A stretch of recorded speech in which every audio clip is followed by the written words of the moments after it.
This is case number 21-167-480. This is American Express National versus Barber case. The matter is before the court, set on for a motion hearing. Your appearance for American Express, please. Good morning, Your Honor. For the record, Krista Cotter-Ranta, P69821, appearing on behalf of the plaintiff. All right, thank you, counsel. Good morning to you. For the defendant, Barber case, please, your appearance. Yes, I'm here. All right, on this case, good morning to you. Okay, I thought I saw somebody else. All right, very well. Today is date time set for a hearing on a motion that's been filed in this matter. Looks like a motion for summary disposition. Have the two of you talked about this?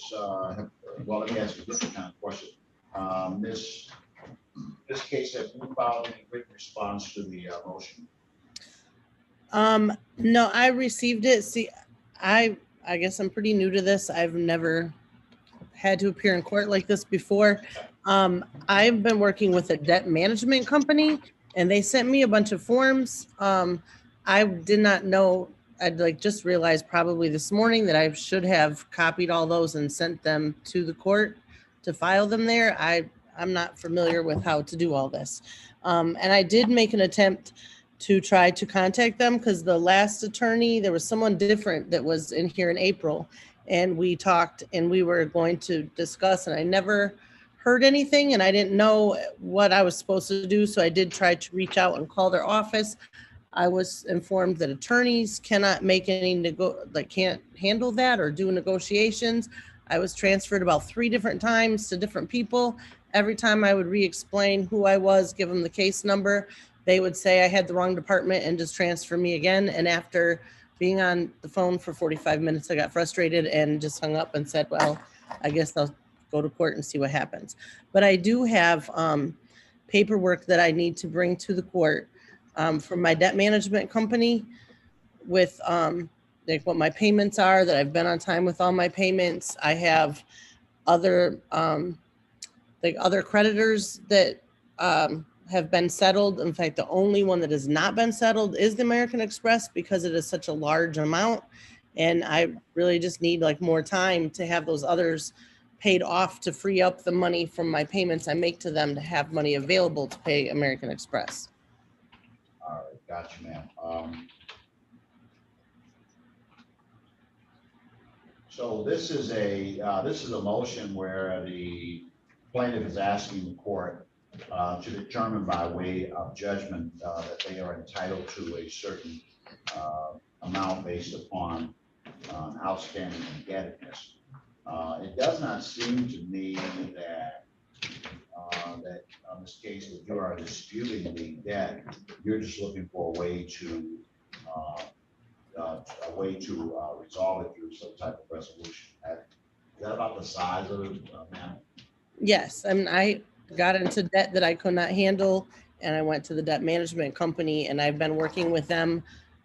September will be 2 years that I've been working with them, and I think there was eight different accounts that went in there, and there's 7 that are in settlements right now. I think 2 or 3 are paid. The others are in settlement right now, and the only one left is the American Express account. All right, Ms. Renta, any your thoughts regarding this? I mean, it looks like you may very well be on all fours as it relates to the motion for summary disposition. I've seen so many of these cases where there is a debt resolution company that may be involved. Usually, well, it's typical that the plaintiffs in those actions stand down for a moment to try and let that process play out. Has there been any interaction with the debt resolution firm, or to your knowledge, ma'am? I can tell you that when we were last in contact with the debt resolution company, commonly we have relationships with these debt resolution companies where we have email contacts with them, and kind of the situation where we send different spreadsheets back and forth. They put their offers on them, etc. And that would be also the reason why I believe there was a difficult time communicating with Ms. Case as if she has given her power of attorney to a debt management company. We have to then communicate with them solely based on that power of attorney given. Looking here,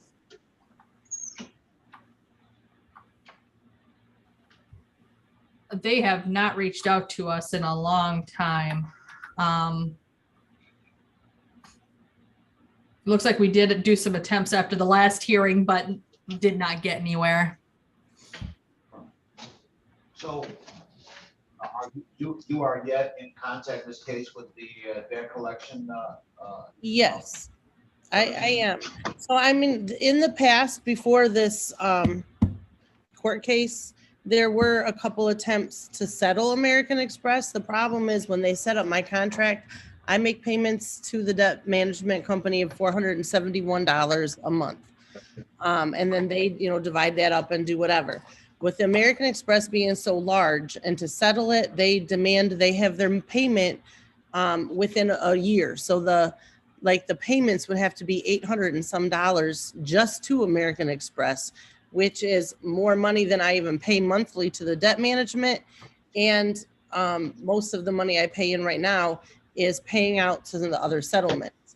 So the only way I could accept a settlement from American Express was to add more money into there.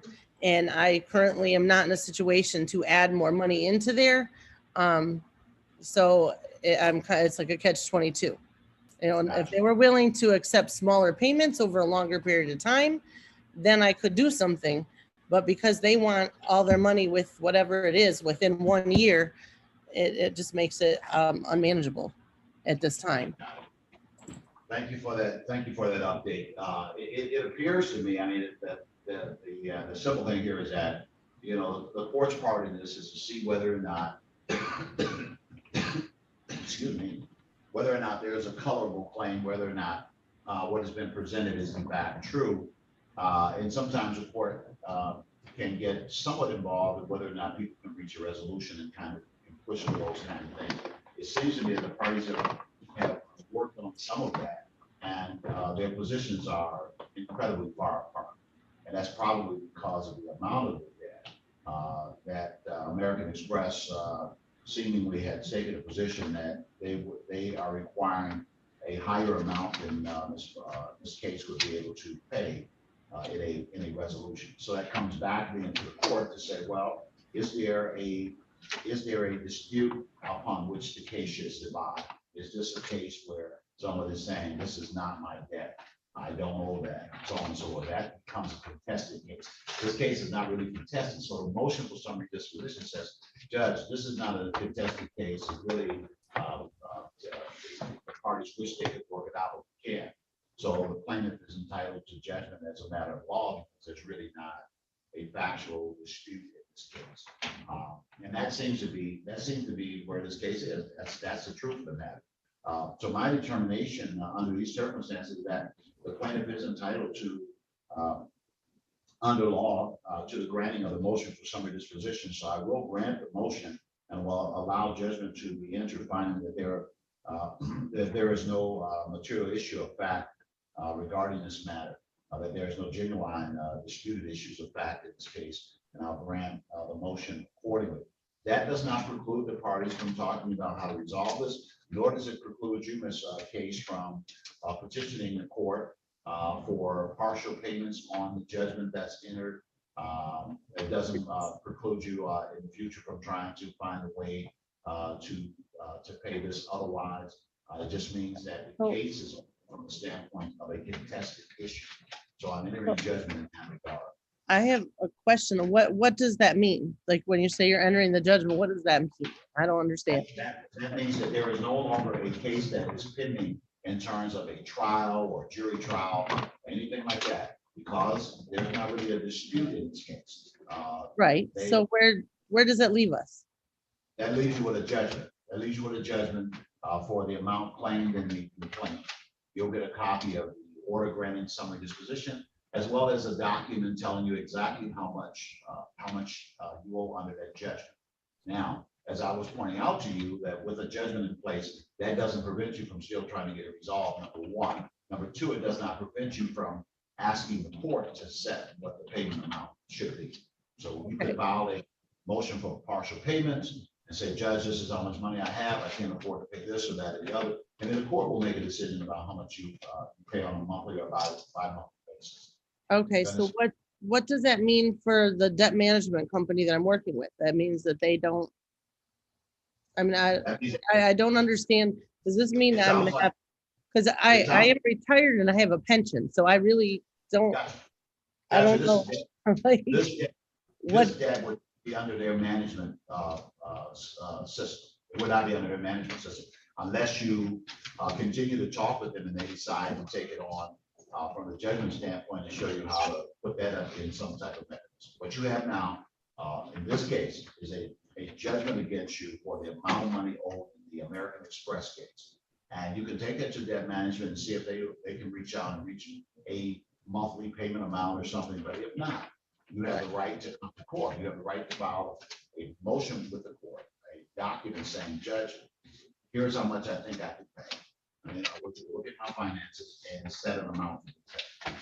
right, and that's what I was willing to do when I talked to the other attorney back in April, but I couldn't get to him. They told me that. Let me stop you. Let me stop you. We're going on about something now that you said that. Right. Okay. I mean, I still really don't understand what your judgment means. So there's a judgment against me, but I don't understand what happens next. So I don't know. I'm not gonna, if I could have afforded it, I should have hired my own attorney. Well, maybe you should. I had to shut you off because you keep interrupting me. And when I explain something to you, you tell me you don't understand. I'm ready to explain it further, and you interrupt me. We can't really do it that. So you have a judgment now against you on the basis of the motion for summary disposition. That judgment means that after 21 days, the plaintiff then can begin to exercise efforts to collect on that judgment. They can garnish wages, they can intercept bank accounts, etc. You also have the right to file a petition with this court asking for the court to set a payment amount on a monthly or bi-monthly basis that will assist you in being able to pay this without it overwhelming you financially. You also can take the judgment to your debt resolution company and ask them to assist you with arranging a way that you will be able to pay it over time. You still have the opportunity to do the same thing. Whatever happened in the past, today is a reset. It's all new. There's a judgment now. There's not just a debt out there. There's a judgment, and that judgment gives the right to come after you to collect on the debt and intercept and so on and so forth. So that's about as much as I can tell you, ma'am. I have other cases I have to get to. I do wish you well. You receive a copy of the order as soon as the court has signed it. We'll get it to you right away. And Madam Counsel, you can send your order to the court via email. I want to give you the email address. That is Latifah. That's LATIFAH. Latifah.Hunter. Last name is Hunter, HUNTER, at 3636th 36 districtcourt.org. Once I get that order, I'll sign it and we'll make sure that this case gets a copy and that everybody gets the information. Your Honor, I just want to make sure I have Latifah spelled right. It's LATIFAH, right? That's correct. All right, I will get that to you today. All right, thank you. Good day to both of you. Thank you, Judge. I have one more question, Judge. Can they garnish wages from a pension? I don't know. I don't know if it's something that's like Social Security or something like that. They can't do that. If it's otherwise some regular pension, typically they can. So I would have to get into great details with George, but yeah, I can't do that. Thank you. Thank you. Good day to you.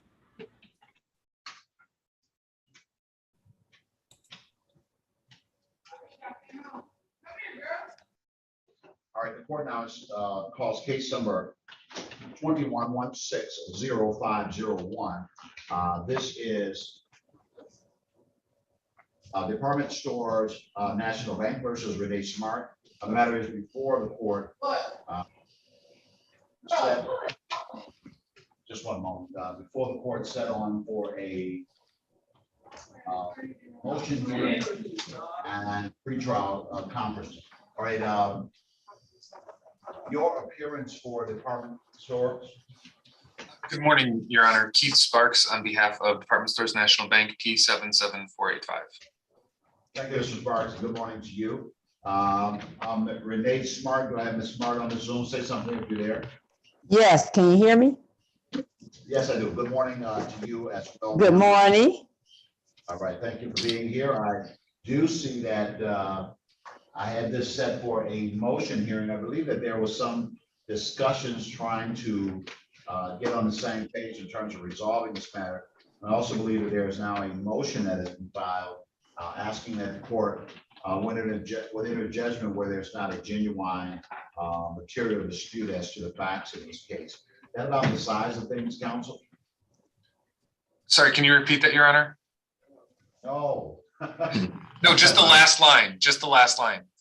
Thank you. I was messing with you. I said, is that about the size of things, about where things are in this regard? Yes, Your Honor. All right. So, so Ms. Smart, I don't think that you were disputing that you owe us money, right? Tell me what's going on with you. No, and since the last court date, I have made payment arrangements and I made my first payment June 1st. Mr. Sparks? Yes, we do show a payment received on May 31st. So there is a payment plan set up on the full balance, it appears.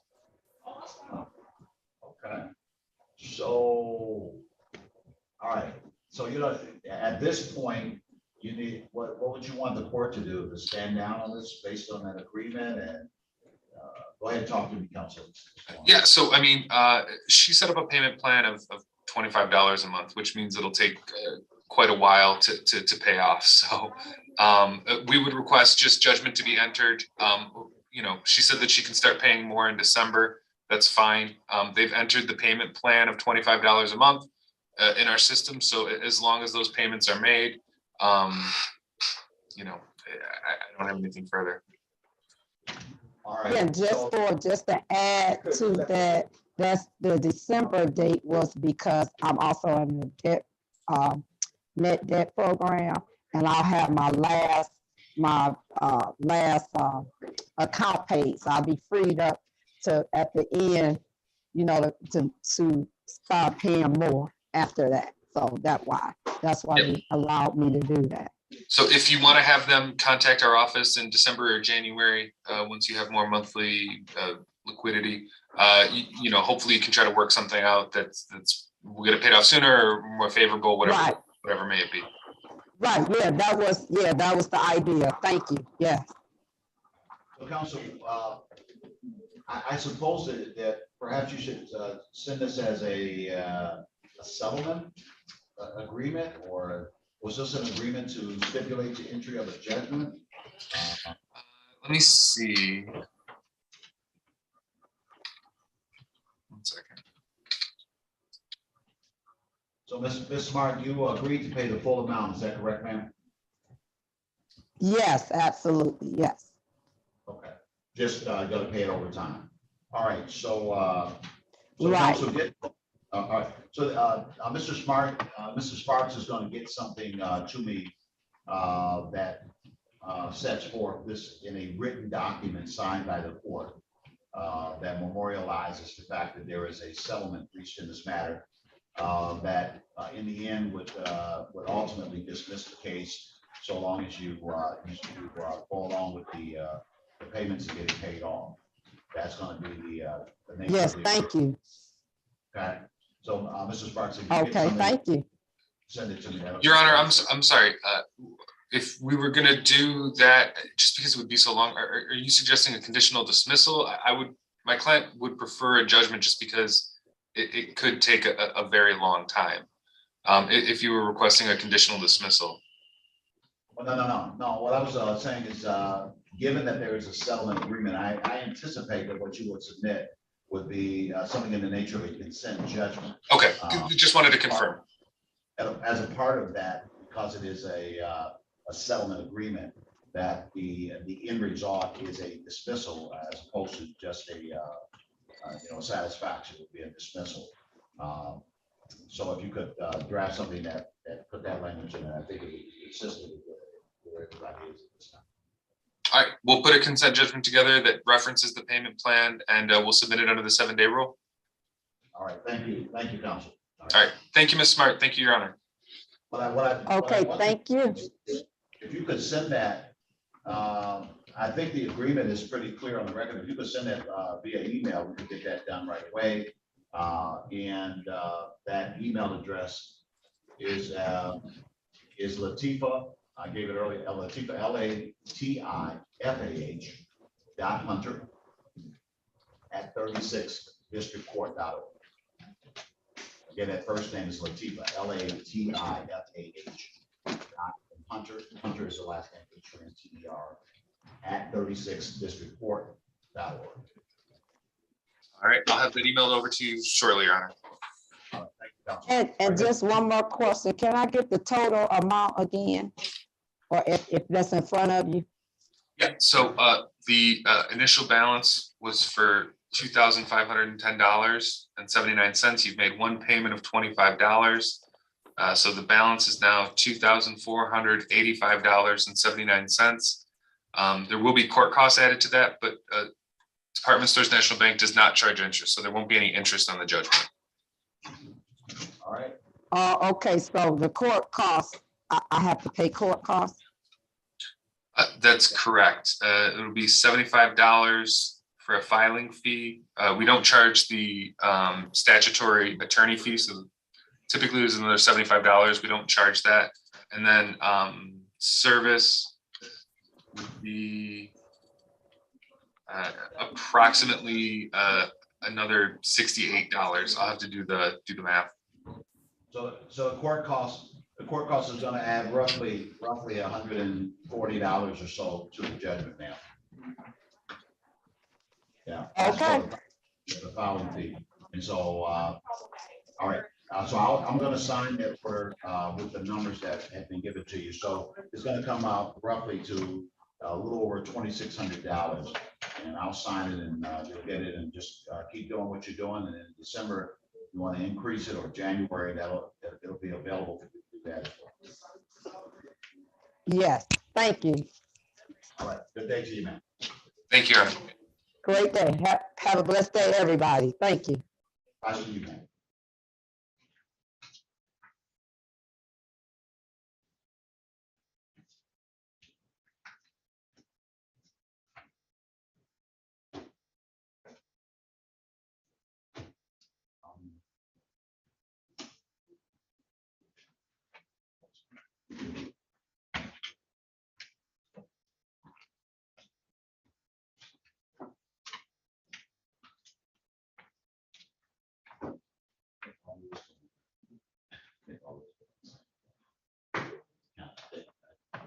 Which ones were?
That docket for the other, Mhm. the other court. Mhm. You have that on.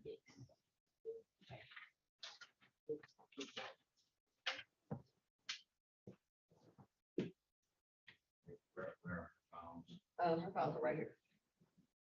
you know, is there a way that I can go to this now? Yeah, well, you actually know, because you have to hang up one. You go to that now, take them off the screen, and things. And then see that's otherwise. Last. Yeah, that's. Huh? Yes, that's what she wants you to do. Also, about signing the files, it's gonna come there. Okay, I see one side. okay, all right. Okay. Mhm. You wanna go to 534? Yeah, so you got everything? Nope. Need some help?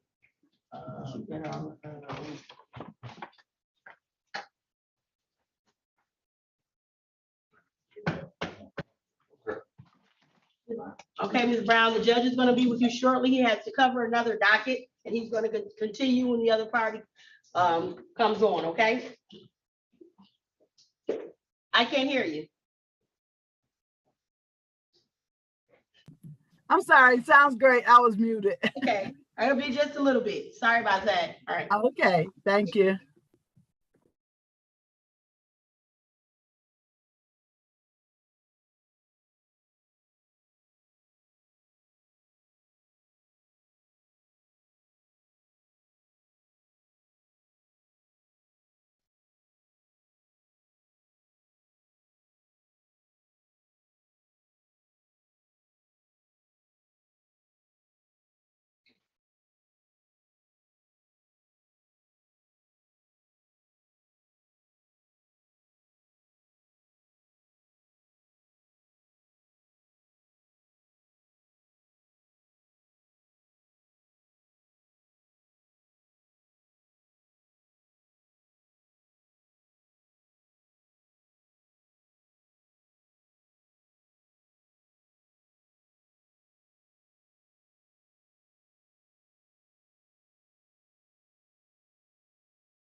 1241056. This is Sherry Brown versus Christopher Swoop, doing business as Beyond All Standards. The matter is before the court, set on for a bench trial on today's date.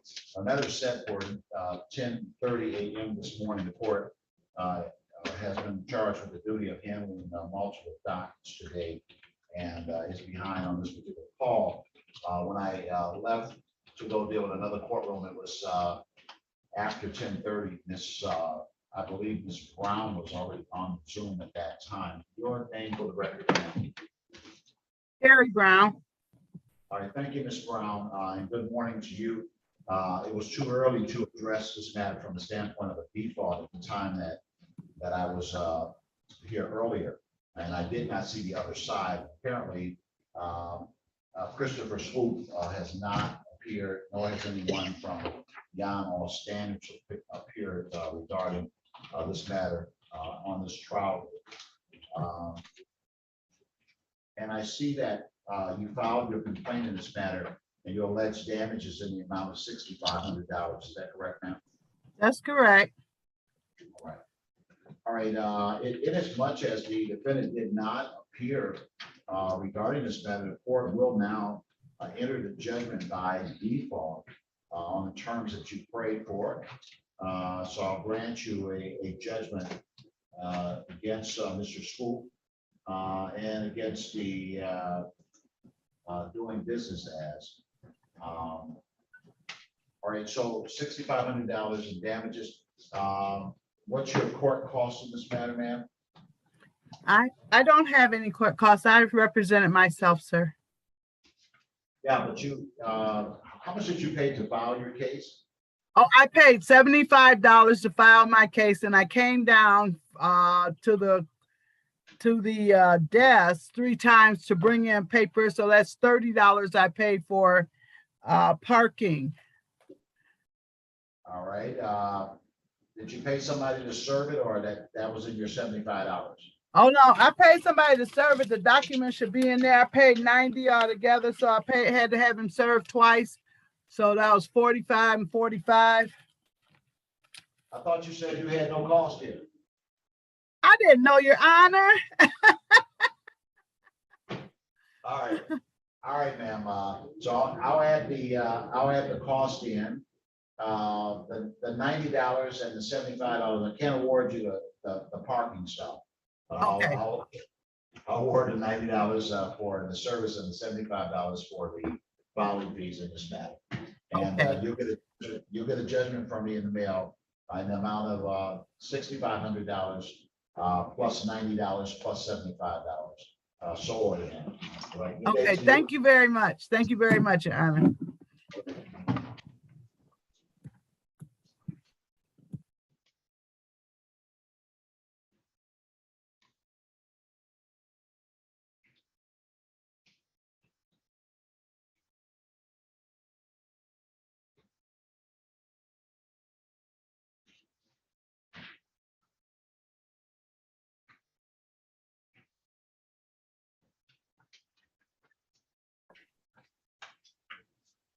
Right.